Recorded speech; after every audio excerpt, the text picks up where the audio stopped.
Magandang araw po, welcome po sa aking channel, Nov9 TV. Patalasasan po, meron po ba kayong mga properties na napapabayaan or non-performing assets? Plan nyo ibenta, pero wala kayong oras pagbenta nito. Kung ito'y pagkakatiwala nyo po sa amin, tawag lang po kayo sa aking numero, usap po tayo, gawan ko po ng video for free. Yes, libre po. Wala po kayong babayaran. Tutulungan pa namin kayong mabenta ang inyong property. Kami na po bala sa marketing, sa boosting, pati po sa paid advertisements, even sa tripping. Hindi na po kayo mapapagod sa pag-entertain ng mga buyers. Kami na po bala sa lahat. Tawag lang po kayo.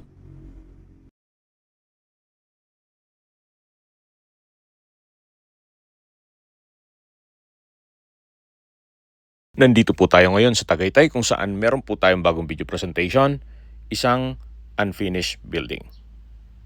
Ito po ay along Barangay Road. Napakatahimik po ng lugar, sariwa ang hangin at malamig po ang klima.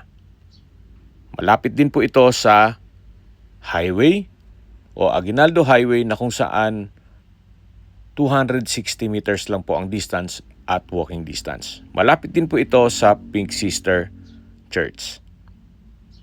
May lot area po ito na 468 square meters. Titulado, buhay po ang may-ari, kaya wala po kayong maging problema sa documentation o sa transfer ng title.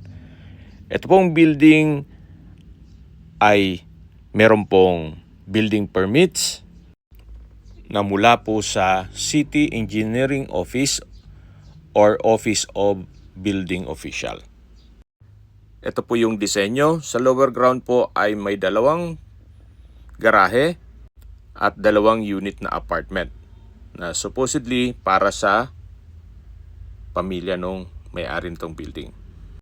At ang second floor naman ay may 3-door apartment na gagawin nilang staycation business o pasok sa Airbnb. Then yung third floor ay deleted na po yung plano. Gagawin na lang na roof deck. Pero kung sakali man po na gusto nyo ituloy yung third floor na meron pang disenyong dalawang apartment, pwede naman po kasi nakaabang naman. Ito po yung first unit. Okay na po yung structure, finishing touches na lang. High ceiling na rin po siya. At sa materialis po, hindi nila ito tinipid. Gawa ng ito po yung owner's built. Nagkataon lang na medyo nabitin yung budget. Kaya ibebenta na lang nila. Ito po yung first bedroom na malaki naman ang espasyo. Then merong mga nakaabang na para sa glass window. At dito naman po yung living area o salas. At yung second bedroom na meron pong toilet and bath. Yan po yung magiging banyo. Actually, itong ibang parte nitong wall ay nakapalitada na. Yan po yung color white. At dito naman po yung another room na kung saan meron na rin pong mga tiles na install dyan. At labas po tayo. Ito naman po yung pangalawang unit na meron din po siyang sariling kwarto at banyo. Sa dulo po yung kusina. Ito po yung kwarto. Sa ngayon po, hindi nyo siya ma-appreciate. Especially yung sobrang selan. Ito pong property ay para sa mga investors na may kaalaman sa construction. Ito po pala yung access door papunta dito sa likod ng building na kung saan meron pong setback. hanggang dun yan sa garahe at dito naman sa dulong parte ng property. Balik po ulit tayo dito sa loob. Meron po pala itong basement na kung saan mga 20 square meters din po ang floor area. At meron din po siyang banyo. Pwede rin po itong gawing panic room at lagyan na lang ng secret door sa taas. So ito po yung banyo o toilet and bath nitong panic room o basement. At aakyat na po tayo. Ito po ulit yung hagdan. Ito yung naka-concrete staircase. At dito naman po yung second unit. Every floor, ang floor area ay 123.75 square meters or 24 square meters more or less. So, sa tatlong palapag, meron siyang 371.25 square meters. Plus yung basement, ang total floor area po ay 391.25 square meters. Meron na rin po palang free na container house na 20-footer po yan. At sa likod po nito ay meron pa pong 64 square meters. Na sa ngayon, meron pong nakatayo na bungalow house na pwede rin pong paupahan. Medyo magulo lang, gawa ng meron pong mga construction materials. Yan po yung tinutukoy ko. Pahaba po yan. Mga 3 butas din po. Then yan po yung understair storage. At ito po yung hagdan, papunta naman sa second floor. Ito po yung naka-concrete staircase. Akyat po tayo. At dito naman po sa second floor ay meron pong 3 unit na apartment. Na ang plano sana nila ay gagawing staycation business o pasok sa Airbnb. Ito po yung first unit. Malaki naman ang spasyo nito. Ito po ay may 2 bedrooms. Yan po yung first bedroom. Meron din po siyang nakaabang para sliding glass window, naka-high ceiling. At dito naman po sa kabila ay yung second bedroom. Dito po sa dulo yung para sa kusina.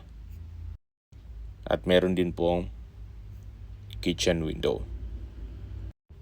Lipat po tayo dito sa may second bedroom.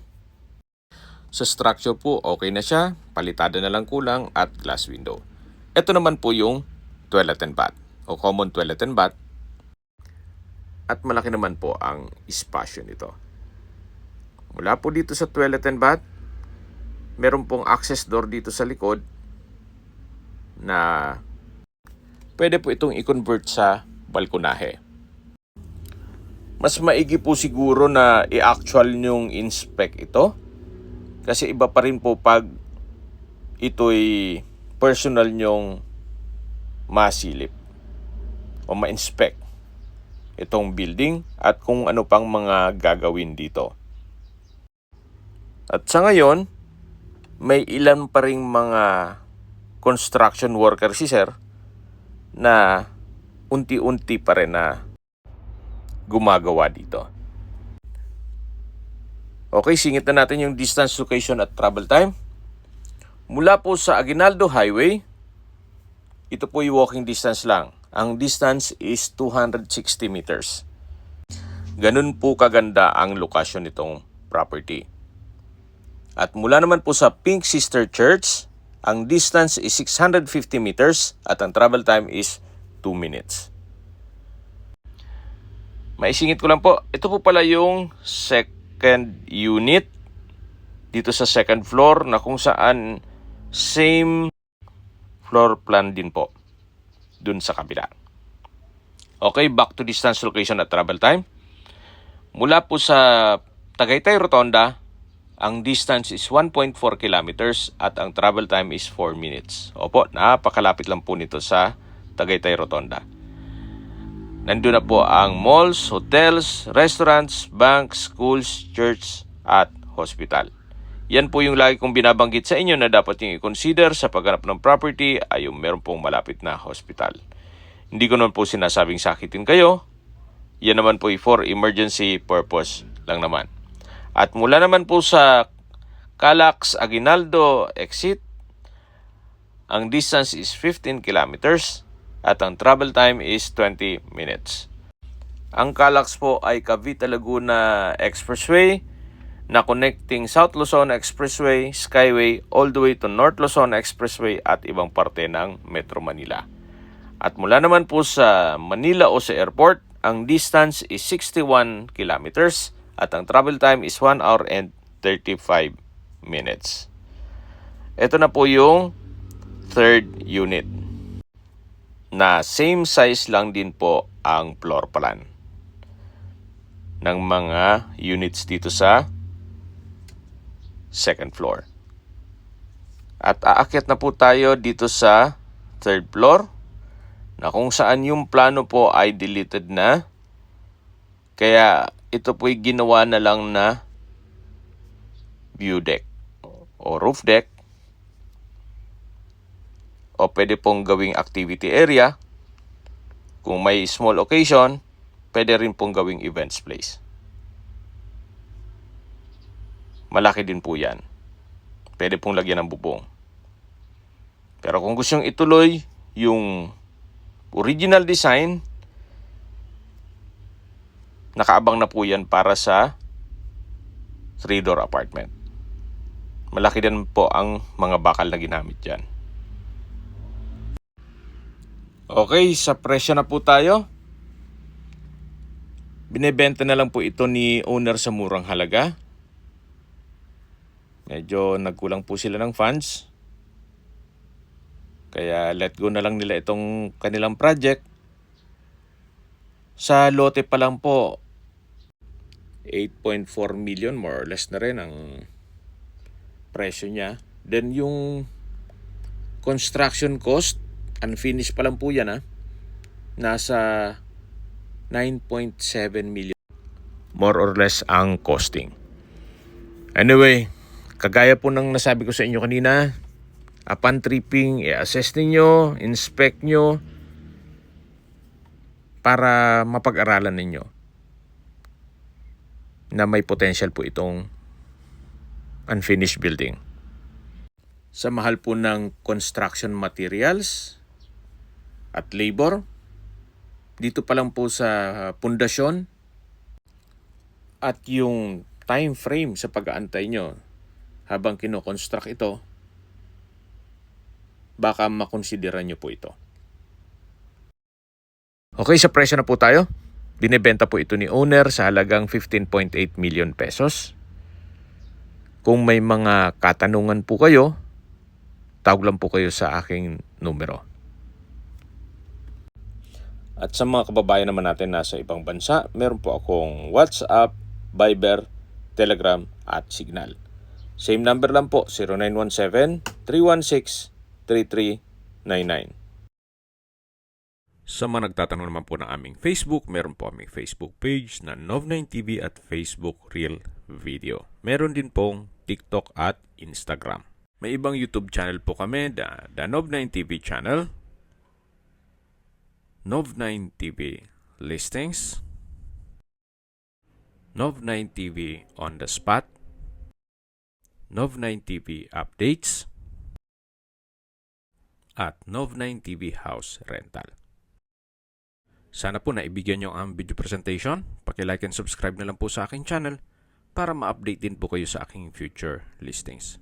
Kung sakali po hanap nyo yung mas malaking sukat ng lupa, meron din po kami ibang listings na pwede nyong pagpilian. Huwag po kayong mag-atubiling tumawag sa amin. Then, let us know your budget para malaman namin kung anong property pwede naming ilog sa inyo. Sa lahat pong viewers, subscriber at nagtiwala po sa amin, salamat po sa suporta. Ingat po kayo lagi at yung pamilya. Maraming salamat po.